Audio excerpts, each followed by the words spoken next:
నమస్తే, welcome to our channel. నేను మీ పద్మావతి. ఈ రోజు మనతో పాటు ప్రముఖ ఆధ్యాత్మికవేత్త మరియు ఆస్ట్రాలజర్ బ్రహ్మశ్రీ సుభాష్ శర్మ గారు ఉన్నారు. మరి ఆయనతో మాట్లాడి తులా రాశి వారికి ఉగాది నుంచి ఉగాది వరకు ఇటువంటి ఫలితాలు ఉండబోతున్నాయని తెలుసుకునే ప్రయత్నం చేద్దాం. మరి మీరు కూడా ఎక్కడ కూడా వీడియోని స్కిప్ చేయకుండా పూర్తిగా చూసేయండి. నమస్కారం గురుగారు. గురువు గారు, ఉగాది నుంచి మనకి నూతన సంవత్సరం అనేది మొదలవుతుంది, శ్రీ విశ్వావసునామ సంవత్సరం. అయితే ఈ తులారాశి వారికి ఎటువంటి ఫలితాలను తెచ్చిపెట్టబోతుంది? మరి ముఖ్యంగా చూసుకుంటే ఒకవేళ మంచి ఫలితాలను మనం ఎలా గుర్తించాలంటారు? లేకుంటే ఏదైనా కష్టకరమైన ఫలితాలు ఏమైనా కనిపిస్తే వాటి నుంచి ఎలా బయటపడాలంటారు? తప్పకుండా తెలియజేస్తాను. ముందుగా ప్రేక్షకులందరికీ శ్రీమాత్రే నమః, శ్రీ గురుభ్యో నమః. చూస్తున్న ప్రేక్షకులందరికీ కూడా విశ్వవసు నూతన సంవత్సర ఉగాది శుభాకాంక్షలు తెలియజేసుకుంటూ, చూసే ప్రేక్షకులందరికీ కూడా శుభం లాభం కలగాలని కోరుకుంటూ ఇక రాశిలోకి వెళ్ళిపోదాం. ముఖ్యంగా ఇప్పుడున్నటువంటి రాశి తులారాశి. తులారాశి వారికి ఈ సంవత్సరం గోచార ఫలితాలు ఎలా ఉన్నాయి అంటే కనుక, తులారాశి వారికి 11 ఆదాయము, అలాగే 5 ఖర్చు అంటే వ్యయము, అలాగే రాజపూజ్యము 2, అవమానం కూడా 2. అంటే ఇక్కడ తులారాశి వారికి ఆదాయం 11 అంటే సంపాదన బాగానే ఉంటుంది, ఖర్చు 5% ఉంటుంది. అంటే 6% దాచుకునేటటువంటి ప్రయత్నం చేస్తారు. అలాగే 2 అవమానం, 2 రాజపుడు. తిట్టేవాళ్ళు, పొగిడేవాళ్ళు సమపాలల్లో ఉంటారు, గౌరవించే వాళ్ళు కూడా అదే రకంగా ఉంటారు, తిట్టేవాళ్ళు కూడా అదే రకంగా ఉంటారు. దానికి పెద్ద పట్టింపులు ఏమీ ఉండవు, ఎందుకంటే గోచారం అనేటటువంటిది కాలానుగుణంగా మార్పు చెందుకుంటూ వస్తుంది.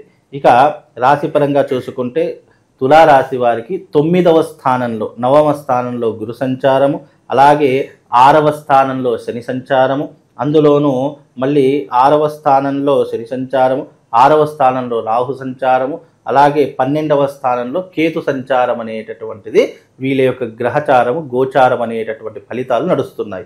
కనుక ఈ ఫలితాలు ఆ స్థానంలో ఉంటే ఎలాంటి జీవితం ఉంటుంది, రాబోయే రోజులు ఎలా ఉంటాయి అనేటటువంటిది ఇప్పుడు మనం తెలుసుకుందాం. ముఖ్యంగా గురు సంచారం అనేటటువంటిది తెలియజేస్తుంది, ఎందుకంటే ఈ గురు సంచారం వల్లనే మన జీవితం అనేటటువంటిది నడుస్తూ ఉంటుంది. ముఖ్యంగా తులారాశి వారికి 9వ స్థానంలో గురు సంచారం. మరి 9వ స్థానంలో గురు సంచారం అనేటటువంటిది ఏ రకంగా ఉంటుంది అంటే కనుక, ముఖ్యంగా 9వ స్థానంలో సంచారము భాగ్యస్థానము అని అంటాము. అంటే స్థిరాస్తులు మనకు రావడం కానివ్వండి, ఆస్తులు కొనుగోలు చేయడం కానివ్వండి, ఆస్తులను పెంచుకునేటటువంటి అవకాశాలు ఎక్కువగా ఉంటూ ఉంటాయి. అలాగే స్థిరాస్తుల లాభం వస్తుంది, తాత ముత్తాతల ఆస్తులు కలిసి రావడం కానివ్వండి, గతంలో మీరు ఏదైనా కోర్టు కేసుల్లో ఆస్తి తగాదాలున్నా అవన్నీ కూడా ఇప్పుడు మీకు వచ్చేటటువంటి అవకాశము ఈ విశ్వవసు నామ సంవత్సరంలో మీకు ఏర్పడబోతుంది. అలాగే వీళ్ళకు ముఖ్యంగా లాభాలు ఎక్కువగా ఉంటూ ఉంటాయి. చేసే వృత్తిలో కానివ్వండి, వ్యాపారంలో కానివ్వండి, ఫైనాన్స్ రంగంలో కానివ్వండి, స్టాక్ మార్కెట్లో కానివ్వండి, గోల్డ్ బిజినెస్లో కానీ, వీళ్ళు ఏ రంగంలో ఉంటే ఆ రంగంలో లాభాలు ఎక్కువగా పుంజుకునేటటువంటి అవకాశము ఈ విశ్వవసు నామ సంవత్సరంలో ఏర్పడబోతుంది. అలాగే వీళ్ళకు ముఖ్యంగా 9వ స్థానంలో ఈ యొక్క గురు సంచారం వల్ల వీళ్ళకి ఎక్కువగా ఏంటంటే లాటరీలలో కానివ్వండి, లేదు అని అంటే జూదంలో కానివ్వండి, లేదు అని అంటే ఇతర ఇవి వేరే విషయాలు ఏవైతే ఉన్నాయో అందులో లాభం చేకూరేటటువంటి అవకాశం కూడా వీళ్ళకి ఏర్పడుతుంది. ఎందుకంటే జాతకంలో గురువు గనక 9వ స్థానం భాగ్యంలో ఉంటే, భాగ్యం అంటే ఏంటి? అదృష్ట యోగము. మట్టి ముట్టుకున్నా బంగారం అవుతుంది అని అనుకుంటాను చూసారా, అందులో అదృష్ట యోగం భాగ్యస్థానంలో గురు సంచారం చేస్తున్నాడు. లాటరీలో కానివ్వండి, జూదంలో కానివ్వండి, బెట్టింగ్స్లో కానివ్వండి, లేదు అంటే కనుక ఇంకా ఇతర రంగాల్లో కానివ్వండి, వీళ్ళకు లాభం అనేటటువంటిది చేకూరేటటువంటి అవకాశం ఉంటూ ఉంటుంది. అలాగే వీళ్ళకి ఏంటి అంటే గుర్రపు పందాలలో కానివ్వండి, హార్స్ రేసింగ్లో కానివ్వండి, లేదు అని అంటే కనుక వీళ్ళకు వృత్తిరీత్యా కానివ్వండి చక్కగా రాణించగలుగుతారు. అంటే చాలామందికి ఏంటి అంటే కనుక కొన్ని రంగాల వారికి కొన్నే కలిసి వస్తాయి, అదృష్ట యోగాలు అని అంటాము. ఆ అదృష్ట యోగాల్లో వీళ్ళకు 9వ స్థానంలో భాగ్యంలో ఉన్నాడు కాబట్టి వీళ్ళకు కొంతవరకు డబ్బులు అనేటటువంటి అనూహ్యంగా వస్తూ ఉంటాయి. అంటే ఇప్పుడు లాటరీలో కానివ్వండి, ఒక లాటరీ టికెట్ కొన్నామనుకో అనూహ్యంగా డబ్బులు రావడము, గుర్రపు పందాలు అని అంటాము, గుర్రపు పందాల్లో డబ్బులు రావడము, అలాగే వీళ్ళు చేసేటటువంటి జూదంలో కానివ్వండి లాభాలు రావడము, ఇలాంటివి ఎక్కువగా ఈ యొక్క స్థితిలో ఎక్కువగా వస్తూ ఉంటాయి. అంటే అదృష్ట యోగము అని అంటాము. చాలామంది జూదం ఆడితే పోతుంది అని అంటారు, కానీ భాగ్యంలో గనక గురు సంచారం చేశాడనుకోండి ఏమవుతుంది, వీళ్ళకు అలాంటి రంగాల్లో ఎక్కువగా డబ్బులు సంపాదించేటటువంటి యోగం పెరుగుతుంది. అందులో ఈ యొక్క ముఖ్యంగా తులారాశి వారు అని చెప్పుకోవచ్చు. ఇక 6వ స్థానంలో శని సంచారం. మరి 6వ స్థానంలో శని సంచారం అనేటటువంటిది ఏ రకంగా ఉంటుంది అంటే 6వ స్థానం వీళ్ళకు మళ్ళీ లాభదాయకమైనటువంటి స్థానము. ఈ సంవత్సరం తులారాశి వారికి చాలా అద్భుతమైనటువంటి యోగము అని చెప్పుకోవచ్చు. 6వ స్థానంలో శని సంచారం వల్ల ధనలాభం కలుగుతుంది, అలాగే ధాన్య సమృద్ధి పెరుగుతుంది, పాడి పంటలు, పశువుల సమృద్ధి ఇలాంటివి ఎక్కువగా పెరిగేటటువంటి అవకాశం ఏర్పడుతుంది. అలాగే ఈ సంవత్సరము గృహయోగం అనేటటువంటిది వీళ్ళ జాతకంలో తప్పకుండా కలుగుతుంది. ఎవరైతే తులారాశి వారు ఉన్నారో ఇల్లు కొనుక్కుందాము, లేదా స్థలం కొనుక్కుందాము, బంగారం కొనుక్కుందాము అని ఇన్ని రోజులు ఎవరైతే ఆశపడుతున్నారో ఆ ఆశలు కలలు నెరవేరేటటువంటి అవకాశము ఈ సంవత్సరం విశ్వవసునామ సంవత్సరంలో తప్పకుండా నెరవేర్చుకునేటటువంటి అవకాశం ఏర్పడుతూ ఉంటుంది. అలాగే వీళ్ళకి ఏంటి అంటే బంధుజనులతో సఖ్యత ఏర్పడుతుంది. ఇన్ని రోజులు వీళ్ళకి ఈ క్రోధినామ సంవత్సరంలో ఎవరైతే ఇబ్బందులు పడ్డారో తులారాశి వారు ఈ విశ్వవసునామ సంవత్సరంలో అంత సుఖపడతారు. బంధుమిత్రులతో సంతోషం ఏర్పడుతుంది. దూరం చేసుకున్నటువంటి బంధువులు కూడా దగ్గర అయ్యేటటువంటి అవకాశం ఏర్పడుతుంది. అందులోనూ వీళ్ళకు కార్య సాఫల్యం ఏర్పడుతుంది. అనుకున్నటువంటి పనులన్నీ కూడా సకాలంలో పూర్తి చేసుకోగలుగుతారు. వీలైనంత వరకు శత్రువుల యొక్క నాశనం జరుగుతుంది. ఎవరైతే ఈ యొక్క తులారాశి వారిని శత్రువులుగా అనుకున్నారో, ఎవరైతే శత్రుత్వము విరోధం పెంచుకున్నారో అలాంటి వారందరూ కూడా దూరం అయ్యేటటువంటి అవకాశము ఈ యొక్క విశ్వవసునామ సంవత్సరంలో వీళ్ళకు తప్పకుండా ఏర్పడుతుంది. కనుక గురువు శని వీళ్ళకు లాభదాయకంగా ఉన్నారు కాబట్టి భాగ్యంలో గురువు, షష్టమంలో కేంద్రంలో శని సంచారం వల్ల వీళ్ళకు అద్భుతమైనటువంటి యోగం కలుగుతుంది. అందులోనూ రాహు కూడా 6వ స్థానంలో ఉన్నాడు, కేతు 12వ స్థానంలో వ్యయస్థానంలో ఉన్నాడు కాబట్టి వీళ్ళకు గౌరవ మర్యాదలు పెరుగుతాయి. ఊహించినటువంటి ధనలాభం కలుగుతుంది. విదేశీ ప్రయాణాలు చేస్తూ ఉంటారు. వివాహం కానటువంటి వారికి ఈ సంవత్సరం తప్పకుండా వివాహం జరిగేటటువంటి అవకాశం ఉంటుంది.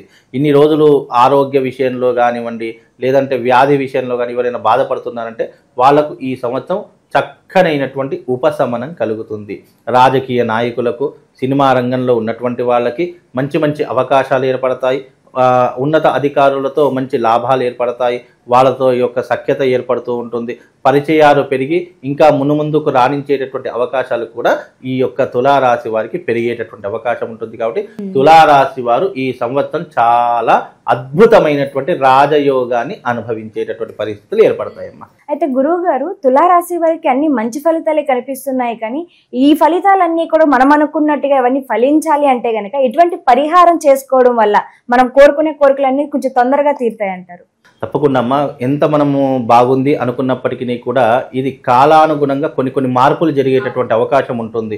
అలాగే మనకు సంవత్సర ఫలితాలతో పాటు మాసవారి ఫలితాలు ఉంటాయి, రోజువారి ఫలితాలు ఉంటాయి. మనకు ఎప్పుడు కాలం ఒకేలా ఉంటుంది అని కూడా చెప్పలేము. కనుక ఇంకా మెరుగైనటువంటి ఫలితాలు ఉండాలి, మంచి అనుకున్నటువంటి పనులన్నీ కూడా జరగాలి అని అనుకుంటే గనక ఈ యొక్క 29వ తారీఖు రోజున అరిష్ట నివారణ తంత్రయాగం జరుగుతుంది. అరిష్ట నివారణ తంత్రయాగంలో పాల్గొనండి. మా పీఠం ఆధ్వర్యంలో బాసర క్షేత్రంలో గోదావరి నది ఒడ్డున అరిష్ట నివారణ తంత్రయాగం చేయిస్తున్నాము. ఎందుకంటే ఈ యొక్క 29వ తారీఖు రోజున కూడా గ్రహణ సమయం ఏర్పడుతుంది కాబట్టి మనకు కనిపించదు అన్నంత మాత్రాన దాని యొక్క ప్రభావం రాసుల మీద ఉండకుండా పోదు. కనుక ఆ ప్రభావం తగ్గుముఖం పట్టాలనుకున్నా, మనం అనుకున్నటువంటి కార్యాచరణ జరగాలనుకున్నా ఈ యొక్క 29వ తారీఖు రోజున జరిగేటటువంటి అరిష్ట నివారణ తంత్రానికి తులారాశి వారు అందరూ రండి. తప్పకుండా ఆ బాసర క్షేత్రంలో స్వయంగా వెలిసినటువంటి శక్తిపీఠము బాసర జ్ఞాన సరస్వతీ దేవి పీఠము, అక్కడ అమ్మవారి యొక్క సాన్నిధ్యంలో అమ్మవారి యొక్క గంగా తీరం నందు ఈ అరిష్ట నివారణ తంత్రం చేయిస్తాము. ఈ యొక్క అరిష్ట నివారణ తంత్రం ఎవరైతే చేసుకుంటారో అమ్మవారి యొక్క రక్ష తప్పకుండా వాళ్ళకు కలుగుతుంది. ఇంకా మెరుగైనటువంటి ఫలితాలు వాళ్ళ జీవితంలో జరిగేటటువంటి అవకాశాలు ఏర్పడతాయమ్మా. ఇక ప్రతి ఒక్క రాశి వాళ్ళు, ఈ రాశి వాళ్ళు ఎవరైతే ఉన్నారో తప్పకుండా ఈ సంవత్సరము శిష్టగ్రహ కూటమి ప్రతి ఒక్క రాశుల మీద ప్రభావం చూపించేటటువంటి అవకాశం ఏర్పడుతుంది. కనుక ఈ సంవత్సరము గోదావరి క్షేత్రమునందు, బాసర జ్ఞాన సరస్వతి దేవస్థానమునందు, గంగా తీరమునందు అరిష్ట నివారణ తంత్రయాగం చేయిస్తున్నాము. 12 రాశుల ప్రతి ఒక్కరూ కూడా ఈ యొక్క యాగంలో పాల్గొనాలి. రాబోయేటటువంటి షష్టగ్రహ కూటమి కొన్ని గ్రహాలకు, అలాగే గ్రహాలలో జరిగేటటువంటి వింతలకు, అలాగే మార్పులకు, ప్లానెటరీ పొజిషన్లో జరిగేటటువంటి కొన్ని గ్రహ సంచారం యొక్క మార్పు ప్రతి ఒక్క రాశి దాని మీద ప్రభావం చూయించేటటువంటి అవకాశం ఏర్పడుతుంది. కనుక ప్రతి ఒక్కరికి కూడా ఈ సంవత్సరం విశ్వవసునామ సంవత్సరము ఆనందంగా ఉండాలనుకున్నా, అలాగే చేసే వృత్తి వ్యాపారాదుల్లో లాభం చేకూరాలనుకున్నా ఈ సంవత్సరం జరిగేటటువంటి ఈ యొక్క అరిష్ట నివారణ తంత్ర యాగంలో పాల్గొనండి. ఈ యాగము తేదీ 29వ తారీఖు రోజున ఉదయం 10 గంటలకు బాసర క్షేత్రం నందు, గోదావరి క్షేత్రం నందు ఈ యాగము సామూహికంగా నిర్వహిస్తున్నాము. అందరూ రండి, ఈ యాగంలో పాల్గొని ఈ విశ్వవసునామ సంవత్సరంలో ఆనందంగా సుఖంగా ఉండేలా మీ జీవితాన్ని మలుచుకోండి. శ్రీమాత్రే నమః. శ్రీ గురుభ్యో నమః.